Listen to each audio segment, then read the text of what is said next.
कैसे हैं आप सब। आई होप कि आशा करता हूँ अच्छे होंगे, पढ़ रहे होंगे, मजे ले रहे होंगे। और गाइस लास्ट टाइम हमने देखा था नॉन आइडियल सॉल्यूशन, आज पढ़ने वाले हैं नॉन आइडियल सॉल्यूशन।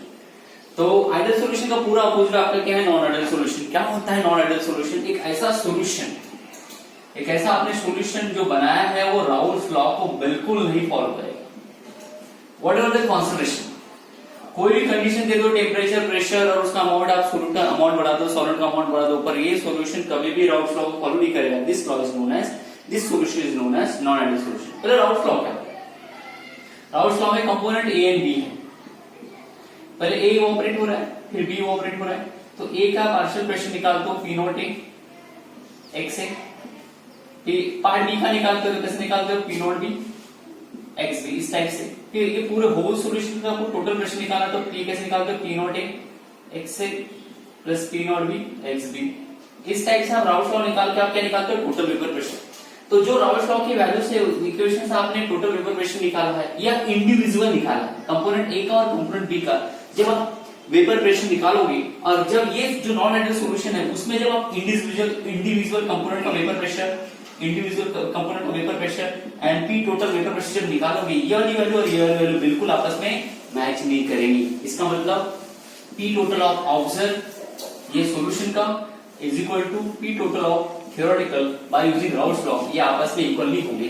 तो ऐसा सॉल्यूशन जो राउल्स लॉ को बिल्कुल नहीं फॉलो करता है, that equation is solution is known as non ideal solution. तो इसकी डेफिनेशन लिखेंगे, इसका कैरेक्टरिस्टिक लिखेंगे, इसका characteristic again the ideal solution. आइडियल सॉल्यूशन जो आपने लिखा है कैरेक्टरिस्टिक, उसका पूरा उल्टा होगा। इसका रीजन क्या है समझेंगे, देखेंगे। तो आइए इसकी डेफिनेशन लिखता हूं मैं, आप कॉपी करेंगे। Definition, these are the solution which do not follow Raoult's law over the entire range of concentration। तो ऐसा सॉल्यूशन जो उसका कॉन्सेंट्रेशन कुछ भी रहे, whatever the range of concentration करे, सोल्यूट ज्यादा कर दो, सॉल्वेंट कम कर दो, टेम्परेचर कम बढ़ा घटा दो, पर ये राउल्ट्स लॉ को फॉलो नहीं करेगा, that solution is known as ideal solution. इसका characteristic condition opposite to ideal solution, जो आइडियल सॉल्यूशन में आपने इसका कैरेक्टरिस्टिक कंडीशन डाला है उसका पूरा अपोजिट डालेंगे। तो इसका नंबर 1 ए कि ये सबसे ज्यादा कंडीशन रखना कि ये do not follow Raoult's law. That is अगर लिखना चाहे तो पी टोटल ऑब्जर्व जो आप एक्सपेरिमेंटली निकालोगे is not is equal to P total theoretical, ये बिल्कुल आपस में सेम नहीं रहेगा। इसका रीजन ये है कि जो सोल्यूट प्रेजेंट, ये सोल्यूट को आप बोलते हो ए, सॉल्वेंट एंड आखिरी में इन दोनों को मिला के आप क्या बनाते हैं? इसको बीबी बोल देता हूं, दैट इज सोल्यूट सॉल्वेंट। तो क्या बोलते हैं? सोल्यूशन। तो जब सोल्यूट का इंटरेक्शन ए है, सोल्यूट के इंटरेक्शन है बी, और जब ये आपस में मिलकर क्या बनाएंगे? Solute and solvent, that is solution में इंटरेक्शन रहेगा ए बी। तो इन सब का जो सोल्यूट में फोर्स ऑफ अट्रैक्शन है, जो सॉल्वेंट में फोर्स ऑफ अट्रैक्शन है, वो force of attraction solvent and solute जब आपस में आएंगे तो मैच नहीं करेंगे। तो जो सोल्यूट मॉलिक्यूल में आपस में इनका फोर्स ऑफ अट्रैक्शन है, जो सॉल्वेंट में फोर्स ऑफ अट्रैक्शन है, वो फोर्स ऑफ अट्रैक्शन इनमें सोल्यूशन में जब वो आपस कंबाइन होंगे तो सेम नहीं रहेगा, जिसके कारण ये आइडियल लॉ फॉलो नहीं करेगा। तो मैं इसकी कंडीशन लिख देता हूं, आपको कॉपी करना है, पहले डेफिनेशन कॉपी करो, फिर ये कंडीशन कॉपी करेंगे। Here is the first condition you have right and second condition is that कि ये फॉलो नहीं करेगा राउल्ट्स लॉ, यानी आप एक्सपेरिमेंटली जो वैल्यू निकालोगे टोटल प्रेशर वो आपको अकॉर्डिंग टू थ्योरेटिकल नहीं मिलेगी सेम। इसका रीजन है कि the vapour pressure of this solution may be higher और लोअर देन आइडियल सॉल्यूशन। इसके बारे में हम समझते हैं कि क्या होता है। कंडीशन नंबर 1 लिख लो, कंडीशन नंबर 2 2 मार्क के लिए आएगा। Define non ideal solution, what are the condition, ये 2 लिख देना, ठीक है ना। इतना कॉपी करेंगे, इसके बाद ये जो सेकंड पॉइंट लिखा है इसके बारे में एक्सप्लेन करता हूं, कॉपी करिए। हम नॉन आइडियल सॉल्यूशन देख रहे हैं जिसमें आप जो टोटल वेपर प्रेशर निकालोगे सॉल्यूशन का, ठीक है ना, एक्सपेरिमेंटली और बाय यूजिंग राउल्ट्स लॉ, आपस में मैच नहीं करेंगे, means they are not is equal to Raoult's law के इक्वेशन से कैलकुलेट किया हुआ। इसका मतलब जो आप एक्सपेरिमेंटली जो टोटल वेपर प्रेशर निकालोगे may be total vapour pressure by Raoult's law के इक्वेशन से निकालोगे उससे ज्यादा हो सकता है, यानी total vapour pressure of solution non ideal solution is may be higher than Raoult's law solution या may be sometimes lower than Raoult's law solutions. तो ये इस टाइप से हमें फिर यहाँ पे 2 कंडीशन मिलते हैं कि अगर आपने जो एक्सपेरिमेंटल वैल्यू निकाली वेपर प्रेशर ऑफ सॉल्यूशन, अगर राउल्ट्स लॉ के सॉल्यूशन से अगर हायर हो गया तो कौन सी कंडीशन आएगी? अगर आप एक्सपेरिमेंटली जो सॉल्यूशन बनाया है नॉन आइडियल सॉल्यूशन जो राउल्ट्स लॉ बिल्कुल नहीं फॉलो कर रहा है, उसका टोटल वेपर प्रेशर अगर कम निकल गया तो राउल्ट्स लॉ के सॉल्यूशन से, तो ऐसे केस में 2 स्टडी करना है। इसका मतलब हमें नॉन आइडियल सॉल्यूशन के 2 टाइप्स पढ़ना है। तो आप लिखेंगे there is 2 types of deviation. Non ideal के जो होते हैं ना सॉल्यूशन की 2 टाइप की डेविएशन है। Number 1 number one, number A, that is called, आप लिखोगे non ideal solution showing positive deviation from Raoult's law। इसका मतलब क्या होगा? जैसे आपने एक्सपेरिमेंटली पी टोटल निकाला और ये राउल्ट्स लॉ की इक्वेशन से पी टोटल निकाला, इसका वैल्यू इससे ग्रेटर है, तो ये जो है एक्सपेरिमेंटली ग्रेटर हो गया इससे, तो इसका मतलब ये वैल्यू हाई है यानी पॉजिटिव है। अगर सपोज पी एक्सपेरिमेंटली ये लेस हो गया इसका इससे राउल्ट्स लॉ के इक्वेशन से, इसका मतलब ये लो हो गया यानी नेगेटिव। मैंने दो टाइप की डेविएशन लिख सकते हैं, एक तो पॉजिटिव नेगेटिव। पहले पॉजिटिव देखते फिर नेगेटिव। पॉजिटिव में क्या होता है देखते, इट्स वेरी इजी। इसमें देखेंगे नंबर वन, पॉजिटिव में क्या होगा, आप आराम से इसको लिखेंगे, बाद में इसको लिख के देखो, बस ये हेडिंग हमारा नंबर है। इसमें क्या होगा, नंबर वन कंडीशन देखेंगे कि ये तो पहले राउल्ट्स लॉ फॉलो नहीं करेगा, ये सॉल्यूशन डेफिनेटली नॉन आइडियल, ये राउल्ट्स लॉ फॉलो नहीं करेगा, तो ये नहीं नंबर वन पॉइंट्स में लिख सकते हैं, do not follow Raoult's law. ऐसे सॉल्यूशन जो राउल्ट्स लॉ से ज्यादा वेपर प्रेशर शो कर रहे हैं, ऐसे सॉल्यूशन को बोलेंगे पॉजिटिव डेविएशन शो करने वाले non ideal solution. Do not follow Raoult's law, that is, इसका मतलब क्या होता है, पी टोटल जो आपने निकाला है एक्सपेरिमेंटली, यहाँ पे एक्स पी लिख दे रहा हूं मैं, ये ऑलवेज रिटर्न रहेगा पी टोटल थ्योरेटिकली, ठीक है ना। पी टोटल कैसे निकालते हैं राउल्ट्स लॉ से, P not A X A P not B X B, तो ये पी टोटल आप जो एक्सपेरिमेंटल निकालोगे ये इसके इक्विवेलेंट नहीं रहेगा, ठीक है ना। एक्सपेरिमेंटल आप जो वैल्यू निकालोगे, राउल्ट्स लॉ की इक्वेशन से जो वैल्यू निकालोगे वो हमेशा इक्वल में नहीं रहेगा, यानी ये वैल्यू क्या आ जाएगी इससे ग्रेटर। जब इंडिविजुअल वाला पार्ट निकालते हो P A, P is equal क्या निकालते हो, P not A X A X A P not A X A, और पी बी कैसे निकालते हो, that is P not B X B, इस टाइप से। तो जब कोई कंपोनेंट है यहाँ पे सोल्यूट है और ये सॉल्वेंट है, इसका वेपर प्रेशर निकालो आप नॉन आइडियल सॉल्यूशन में, फिर इसका वेपर प्रेशर निकालो नॉन आइडियल सॉल्यूशन, और उसको कंपेयर कर दो राउल्ट्स लॉ के पार्ट से, जैसे राउल्ट्स लॉ का इक्वेशन है, तो ये इंडिविजुअली निकाला जाएगा इक्वेशन, इंडिविजुअली निकालने वाला इक्वेशन है। जब सोल्यूट का निकाला तो ये सॉल्वेंट का निकालना है, ये सॉल्वेंट का, ये सोल्यूट का। जब आप इंडिविजुअली सोल्यूट सॉल्वेंट को वेपर प्रेशर निकालोगे नॉन आइडियल सॉल्यूशन और उसको कंपेयर करोगे आइडियल किसके साथ, आइडियल सॉल्यूशन या राउल्ट्स लॉ के साथ, तो पता चलेगा कि आपने जो एक्सपेरिमेंटली निकाला है और उसको आप कंपेयर करोगे थ्योरेटिकली, इंडिविजुअली भी उनकी वैल्यू मैच नहीं होती, इंडिविजुअली भी उनकी वैल्यू मैच नहीं होती, यानी एक्सपेरिमेंटली निकाली गई वैल्यू की हमेशा थ्योरेटिकल से क्या आएगी ग्रेटर, एक्सपेरिमेंटली निकाली गई वैल्यू हमेशा क्या आएगी थ्योरेटिकली ग्रेटर। यानी आपने राउल्ट्स लॉ का यूज करके कंपोनेंट ए और कंपोनेंट बी का वेपर प्रेशर निकाला पी ए और पी बी, फिर इसको आप कंपेयर करो इसको एक्सपेरिमेंटल वैल्यू, तो this is your experimental value, this is theoretical value, this is experimental value, this is theoretical value. तो experimental value is always greater than theoretical, experimental value always greater than theoretical value. तो ऐसे individually निकालोगे तो क्या हो जाएगा, vapour pressure आपको हमेशा नॉन आइडियल का क्या मिलेगा, हाई मिलेगा। तो पहली कंडीशन, ऐसे सॉल्यूशन जो राउल्ट्स लॉ को फॉलो नहीं करते उनका टोटल वेपर प्रेशर एक्सपेरिमेंटली निकाला गया है और राउल्ट्स लॉ के वेपर प्रेशर कंपेयर करोगे तो क्या मिलेगा, ज्यादा मिलेगा। रीजन, इसका रीजन नंबर 2, इसका रीजन नंबर 2 लिख देता हूं यहाँ पे, इसका रीजन हमें मिलेगा point number second. Point number second, the reason is that the intermolecular forces of attraction, the intermolecular forces of attraction, the intermolecular forces of attraction between किसके बीच में, solute and solvent is higher than solvent, means ये solute था, ये solvent था। Solute में जो force of attraction है, solvent में जो फोर्स ऑफ अट्रैक्शन है, ये हमेशा ज्यादा रहेगा सोल्यूट एंड सॉल्वेंट के बीच के अट्रैक्शन से। इसको समझते, इसको कॉपी करो आप। फर्स्ट, जो भी आप वेपर प्रेशर निकालोगे वो हमेशा राउल्ट्स लॉ के निकाले हुए इक्वेशन से ज्यादा रहेगा, चाहे इंडिविजुअली हो या कंबाइंड हो। इसका रीजन क्या है, force of attraction between solute and solvent ये हमेशा ज्यादा रहेगा। इसका मतलब ये सोल्यूट के कंपोनेंट ये ए और ए के बीच में बहुत भयंकर अट्रैक्शन है, ये बोलेंगे हम आपस में एक दूसरे को छोड़ के नहीं जाएंगे। ये आपका BB, this is your BB, this is your BB, this is your BB, ये सॉलिड के बीच force of attraction is very high. फिर आप बोलोगे ए इधर आ जा, बी इधर आ जा, तो ये बोलेगा मैं इसको छोड़ के नहीं जाऊंगा, ये भी बोलेगा मैं इसको छोड़ के नहीं जाऊंगा। फिर ऐसे दोनों, इन दोनों के बीच में हाईली फोर्स ऑफ अट्रैक्शन, इनके बीच में हाईली फोर्स ऑफ अट्रैक्शन, और ये आपस में एक दूसरे को बहुत लाइक कर रहे हैं, एक दूसरे को नहीं छोड़ रहे। ऐसे सब्सटेंस को आपस में मिक्स कर दोगे तो ये आपका ए और ये बोलेगा ये बी, ये इन दोनों के बीच में इस टाइप का फोर्स ऑफ अट्रैक्शन एग्जिस्ट नहीं होता। तो ये देखो आपस में टाइटली बाइंड है, दोनों को जब मिक्स करोगे तो ये एक दूसरे को हिट कर देंगे, दूर दूर हो जाएंगे। दूर दूर होने के कारण देखो ये दूर दूर हो जाएंगे, और जब आप इसको हीट करोगे तो इनका फट से ब्रेकअप हो जाएगा, और ज्यादा ब्रेकअप होगा तो ज्यादा वेपर्स बनेंगे, ज्यादा वेपर्स निकलेंगे तो प्रेशर क्या मिलेगा, ज्यादा। तो ऐसे सॉल्यूशन का जब वेपर प्रेशर निकालोगे प्रैक्टिकली, ये वेपर प्रेशर हमेशा राउल्स लॉ के निकाले गए वेपर प्रेशर से क्या मिलेगा, ग्रेटर मिलेगा। The force of attraction is very responsible concept here. तो force of attraction between solute and solid ये हमेशा हाई होते हैं सोल्यूट एंड सॉलिड, यानी सॉल्यूशन में जो फोर्स ऑफ अट्रैक्शन प्रेजेंट रहेगा सोल्यूट एंड सॉलिड के बीच में, वो बहुत ही कमजोर बॉन्ड रहेगा। जितना कमजोर वीक बॉन्ड रहेगा उतने जल्दी का ब्रेकअप होगा, उड़ जाएगा। जब सिंगल के होते हैं कुछ दो दोस्त साथ में बैठे रहेंगे तो स्ट्रांगली उनके बीच में अट्रैक्शन होगा, पर वही लोगों को उठाकर दूर दूर बैठ जाओगे तो किसी और के साथ बैठे तो उतना स्ट्रांग बॉन्डिंग नहीं बनता, तो कभी से भी वहां से एक दूसरे को छोड़ के जा सकते।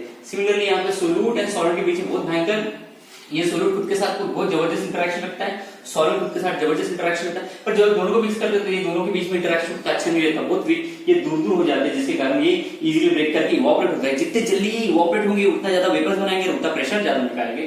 तो हमेशा एक्सपेरिमेंटली नॉन आइडियल सॉल्यूशन का वेपर प्रेशर राउल्स लॉ के निकाले गए वेपर प्रेशर से ज्यादा आता है। Reason is this. अब इसके बाद तीसरा पॉइंट नंबर थर्ड पॉइंट आप देख पा रहे होंगे, थर्ड पॉइंट में लिख रहा हूं बैक टेन से, यहाँ पे डेल्टा वी ऑफ सॉल्यूशन ये हमेशा ग्रेटर देन 0 रहेगा। डेल्टा वी यानी इसका मतलब क्या होगा, ये 10 ml लिया आपने, ये भी लिया 10 ml, ठीक है ना।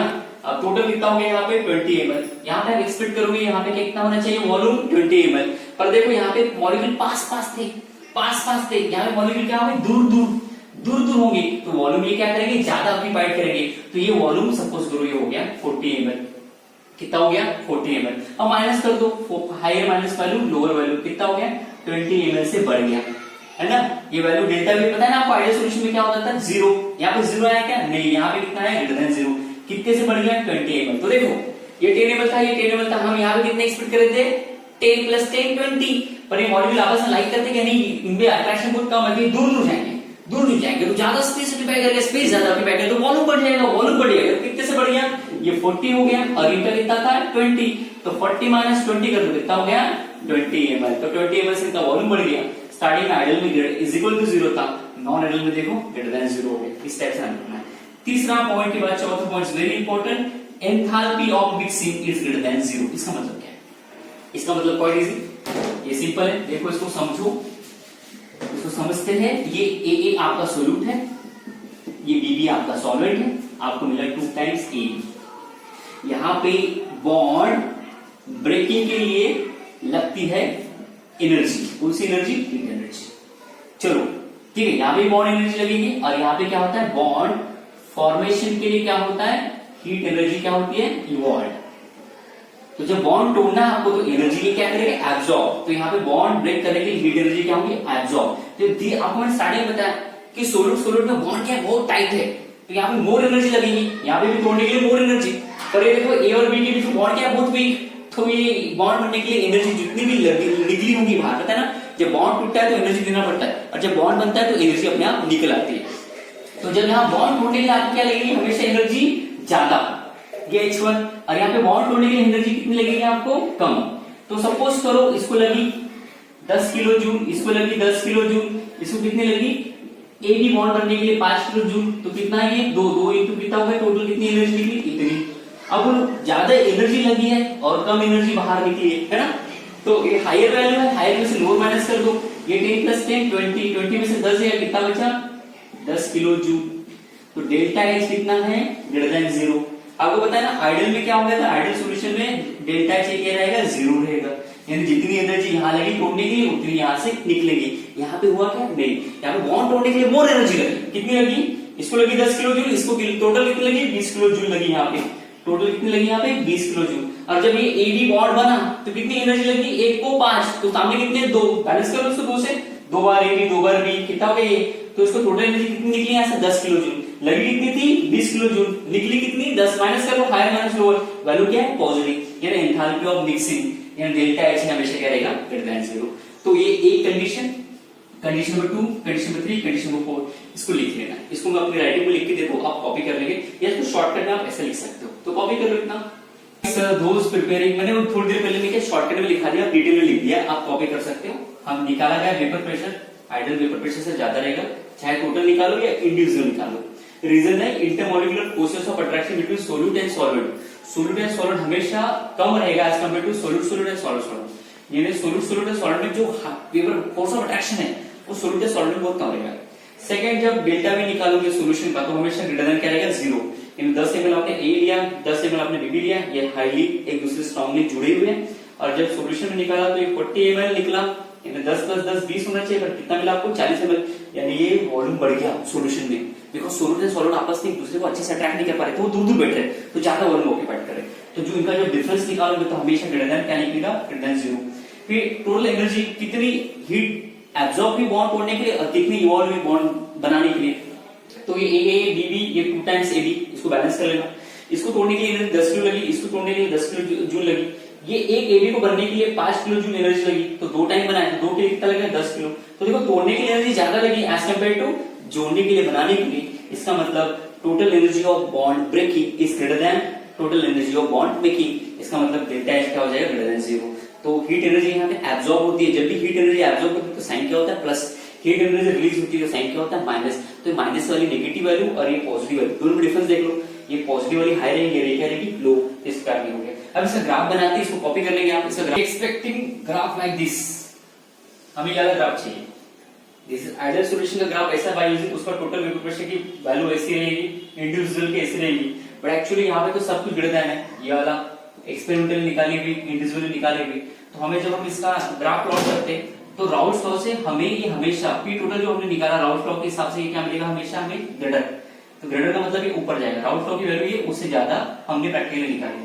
राउल्स लॉ ने इंडिविजुअली निकालने के लिए पीए या पीबी अब जब निकालोगे तो ये पीबी के लिए पीए के लिए लाइन, तो ये वैल्यू हमेशा पीबी के लिए ज्यादा, पीए के लिए क्या रहेगा, ज्यादा रहेगा। तो ये पॉजिटिव डेविएशन के लिए ये वाली ग्राफ निकालना है। इसका एग्जांपल ध्यान रखना। एग्जांपल कैसे लर्न करोगे, one molecule is polar, polar यानी जो हाइड्रोजन बॉन्ड बनाएगा वो वाला, और second is a non polar. तो पोलर के लिए देखो H2O and CH3OH and phenol, phenol जिसके ऊपर अपोजिट चार्जेस होते हैं उसको क्या बोलते हैं, पोलर। और सेम चार्जेस वाले क्या हो गए, नॉन पोलर। तो H2O plus benzene, H2O plus toluene, methanol plus benzene, phenol plus toluene, ये हमारे क्या है, बेस्ट एग्जांपल है जिसमें ये H2O खुद को पैर करता है पर बेंजीन को पैर करता है क्या, नहीं, दोनों को डालोगे तो हिट करेगा। तो इस टाइप से कुछ ये एग्जांपल है अदर एक्स्ट्रा मिले हुए। Ethanol plus water, methanol plus water, CO2 plus acetone, CCl4 plus acetone, ये लर्न कर लेना। ये जो JEE के लिए पढ़ रहे हो लर्न कर लेंगे, ये भी JEE के जो लर्न कर रहे थे पढ़ लेंगे। बोर्ड में इतना एक्सप्लेन नहीं किया है, बोर्ड में शॉर्टकट में दे दिया है। What is non ideal solution, what is positive negative deviation, आपको ध्यान रखना है। कॉपी करेंगे इसके बाद हम नेक्स्ट करेंगे ये पॉजिटिव शो किया, अब हम क्या पढ़ेंगे इसके बाद, नेगेटिव वाला। तो कॉपी करो ये पूरा। Ideal solution showing negative deviation from Raoult's law, यानी हम एक ऐसे नॉन आइडियल सॉल्यूशन के बारे में देखेंगे जिसका आप अगर एक्सपेरिमेंटल वैल्यू निकालोगे पी टोटल, ओके, तो वो हमें कम मिलेगा बाय राउल्स लॉ से निकाले हुए वैल्यू से।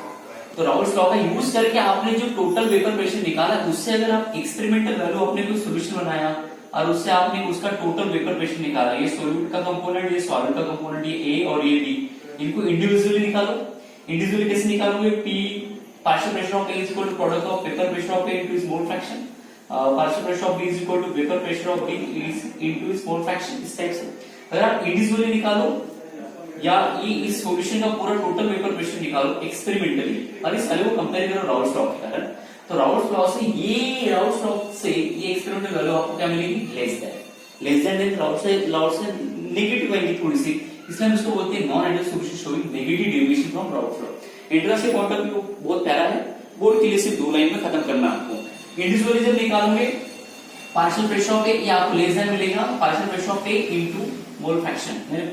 अगर आप एक्सपेरिमेंटल वैल्यू अगर निकालोगे, कैसे निकालोगे, by using this equation, experimental निकालो और इसी को राउल्स लॉ की इक्वेशन से कंपेयर कर दो, तो इंडिविजुअली भी आपको क्या मिलेगा, ये लेस मिलेगा। पीबी भी आपको इंडिविजुअली क्या मिलेगा, ये लेस मिलेगा।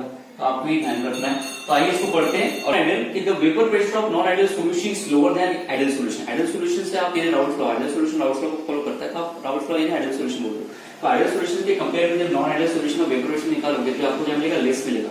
ठीक है ना। कैसे, आपने पी टोटल निकाला एक्सपेरिमेंटली और ये इधर ये साइड आपने निकाला और ये आपने निकाला राउल्स लॉ का यूज करके और ये निकाला एक्सपेरिमेंटल, तो दोनों को कवर करो। आपकी निकाली हुई वैल्यू एक्सपेरिमेंटल राउल्स लॉ से कम आ गई तो उसका मतलब नेगेटिव डेविएशन। इंडिविजुअल कंपोनेंट निकालो, कंपोनेंट ए का निकालो सोल्यूट का, या कंपोनेंट बी का निकालो, आपको क्या मिलेगा? कम। इसका रीजन क्या है? इसका रीजन है the intermolecular forces. The intermolecular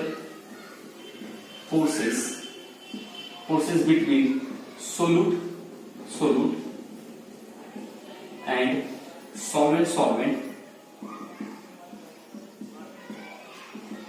is lower than solute and solvent। अब देखो ये कैसे हो गया, ये आपका सोल्यूट है, इनके बीच में इंटरमॉलिक्यूलर फोर्सेस है, ये आपका सॉलिड इनमें इंटरमॉलिक्यूलर फोर्सेस है, इनके बीच में जो फोर्स ऑफ अट्रैक्शन है वो कम रहेगा as compare to solute and solid के बीच में, जिसके कारण आपका निकाला हुआ vapour pressure as compare to ideal के वेपर प्रेशर से क्या मिलेगा? कम। कैसे? जैसे आपका सोल्यूट प्रेजेंट है ए, ठीक है, ये आपका सोल्यूट है, ये आपका सॉलिड है बीबी, ये आपका सॉलिड है, दोनों को मिक्स कर दो, ये आपको मिल गया एबी, दैट इज सॉल्यूशन। तो सॉल्यूशन में सोल्यूट एंड सॉलिड का इंटरमॉलिक्यूलर फोर्सेस अगर आप देखें, इनमें बहुत ही weak intermolecular force of attraction है, इनमें बहुत ही वीक है, और जब ये दोनों वीक वाले आपस में जुड़ते हैं तो इनके बीच में बॉन्डिंग बहुत ही स्ट्रांग होती है, इतनी स्ट्रांग होती है कि अगर आप हीट करोगे तो एक दूसरे को छोड़ के जाएंगे नहीं, अगर जाएंगे नहीं तो बहुत कम वेपर बनेंगे, कम वेपर मिलेंगे तो total vapour pressure of solution क्या मिलेगा? आपको कम मिलेगा as compare to Raoult's law जितना निकाल के दिया था। तो राउल्स लॉ से अगर वेपर प्रेशर अगर आपका कम मिल रहा है तो ध्यान रखना ये आपका नेगेटिव हो गया against the Raoult's law. Raoult's law तो पहले फॉलो कर नहीं रहा पर उससे कम इसका वेपर प्रेशर आ रहा है, इसका मतलब ये नेगेटिव इसकी वैल्यू जा रही है, इसका मतलब नॉन आइडियल सॉल्यूशन कैसे होगा? Negative deviation from Raoult's law, ठीक है ना। The most important reason is intermolecular forces. Solute में जो इंटरमॉलिक्यूलर फोर्सेस है और सॉलिड में वो बहुत ही कम है, पर जब सॉल्यूशन के फॉर्म में आते हैं तो इतने स्ट्रांगली हो जाते हैं, ए को बोलेगा जा तो ए बोलेगा मैं नहीं जाऊंगा तेरे को छोड़ के, बी को बोलेगा जा तो बी को बोलेगा मैं नहीं जाता तेरे को छोड़ के, तो एक दूसरे को जाएंगे छोड़ के, दोनों इवोपरेट नहीं हो रहे तो प्रेशर नहीं बन रहा तो वेपर प्रेशर क्या हो रहा है? अपने आप कम हो रहा है, तो दैट्स द बिग रीजन, ठीक है ना। तो पहला पॉइंट ये लिखेंगे, सेकंड पॉइंट ये लिखेंगे, कॉपी कर लो इसे। Third point delta V less than 0, यानी जो वॉल्यूम है सॉल्यूशन का वो आपके डेल्टा V से क्या आएगा? 0। कैसे? ये आपने लिया सोल्यूट, ये आपका सॉल्वेंट, ये ए आपका third delta V of solution का जो वॉल्यूम है वो आपका नहीं क्या? नेगेटिव है, यानी यहाँ पे सारा बोल वैल्यू नेगेटिव है तो सारी वैल्यू क्या आएंगी? लेस देन 0 लेस देन आएंगी, इतना कैसे करना है? तो ये next point delta V less than 0 कैसे? 10 ml सोल्यूट लिया, ठीक है, 10 ml सॉल्वेंट लिया, दोनों को मिक्स करने से पहले टोटल वॉल्यूम कितना हो गया? 20 ml। जैसे दोनों को मिक्स कर दिया तो ये आपस में एक दूसरे को ज्यादा अट्रैक्ट नहीं कर रहे थे, सोल्यूट को अट्रैक्ट नहीं कर रहा था, सॉल्वेंट को अट्रैक्ट नहीं कर रहा था, पर जैसे मिक्स किया सोल्यूट एंड सॉल्वेंट ने आपस में एक दूसरे को ऐसा पास लाया, तो जिसके कारण इनका वॉल्यूम क्या था? इसका 10 ml होगा, इसका 10 ml होगा, तो हम एक्सपेक्ट कर रहे थे कि इसका यहाँ पे वॉल्यूम टोटल कितना हो जाए? 20 ml हो जाए, पर ऐसा नहीं हुआ। सोल्यूट और सॉल्वेंट ने आपस में एक दूसरे को खींच लिया तो मॉलिक्यूल पास आ गए, मॉलिक्यूल पास आ गए तो वॉल्यूम क्या हो गया? डिक्रीज हो गया। कितना? मान लो 20 ml हमें मिला, हमें कितना मिलना चाहिए था? 10 + 10, दोनों को मिक्स किया कितना मिलना चाहिए? तो सॉल्यूशन में 20 ml मिलना था, पर कितना मिल रहा है? 12 ml। इसका मतलब वॉल्यूम क्या हो गया? डिक्रीज हो गया, यानी लेस देन क्या हो गया? 0। तो सब्ट्रैक्ट कर सकते हो कितने से डिक्रीज हो गया? क्लियर दिख रहा है? 8 से डिक्रीज हो गया, यानी -8 से क्या हो रहा है? डिक्रीज, तो -8 से डिक्रीज हो रहा है, यानी डेल्टा V लेस देन क्या हो रहा है? 0।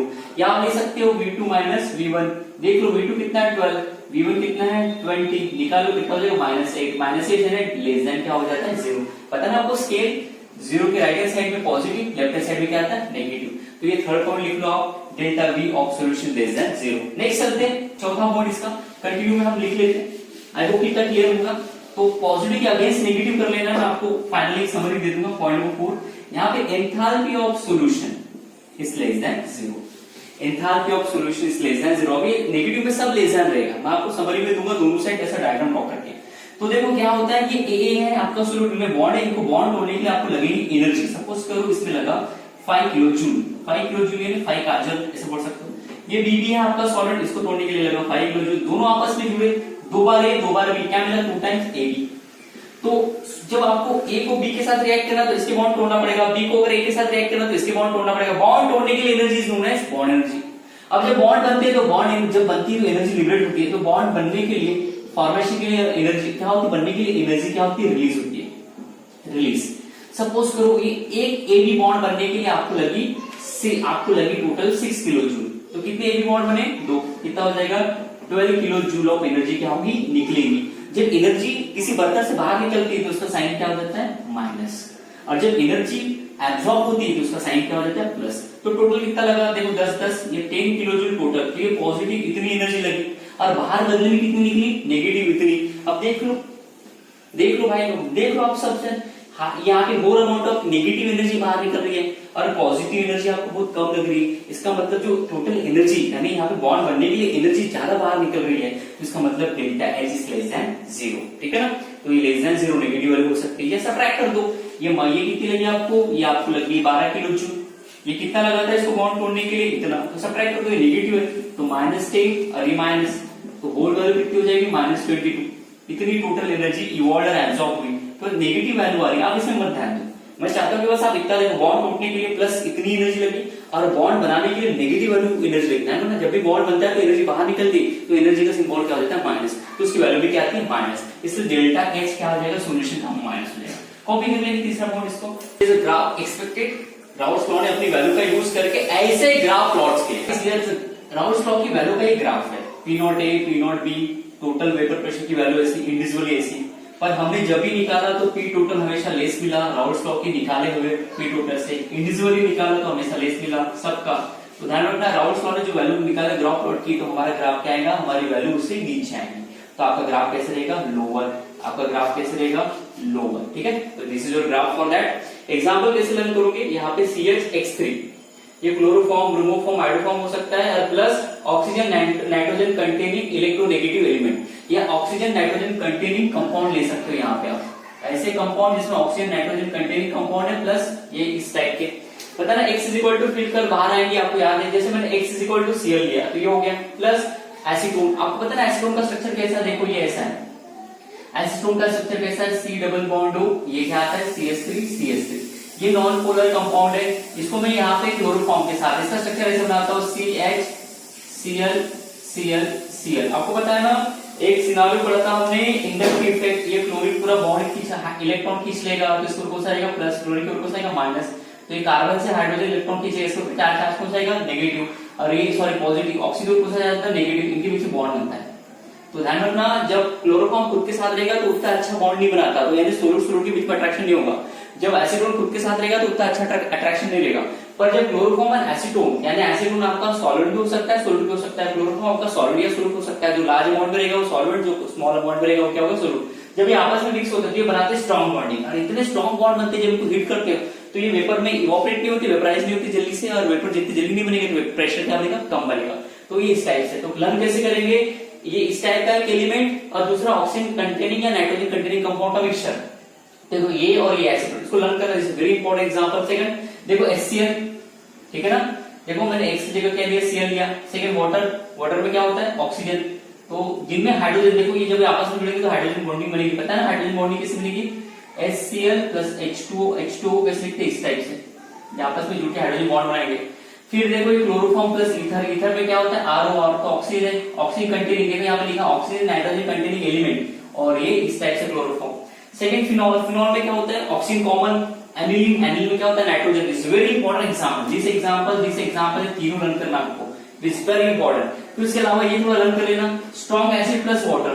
स्ट्रॉन्ग एसिड क्या होता है उसके लिए मैं आपने एलियन में पढ़ा होगा, आयनिक इक्विलिब्रियम करके चैप्टर भी पढ़ा होगा, तो आप पढ़ लेना आयनिक इक्विलिब्रियम करके, या जिनका एलियन 12th में इस बार उनके लिए बहुत इजी हो जाएगा। हम 12th में पढ़ेंगे बोर्ड में, तो हमारा आयनिक इक्विलिब्रियम में what is strong acid and what is strong base के पढ़ेंगे। स्ट्रॉन्ग एसिड यानी कि HCl H2SO4 HClO4 HNO3 plus water. जब भी HCl के साथ वाटर, H2SO4 के साथ वाटर, HClO4 के साथ वाटर, HNO3 के साथ वाटर आया तो समझ लेना इसका एग्जांपल है नेगेटिव। तो ये नीट और जे में ये एग्जांपल पूछे जाते हैं कि which of the following mixture show negative deviation toward Raoult's law, toward the positive deviation toward the Raoult's law। ये आपको लर्न करना है। You have to just remember, revise this whole scenario, keep in mind how to remember। ये आपको ध्यान रखना है, ये डायग्राम आपको लर्न कर लेना है। अब हम इसका एक समरी देखते हैं और पैकअप करते हैं। Copy short summary toward positive and toward negative deviation. Positive में एवरीथिंग ग्रेटर देन, आपने जो निकाली वैल्यू इंडिविजुअल या टोटल, ये ऑलवेज रिटर्न रहेगा। नेगेटिव में लेस देन।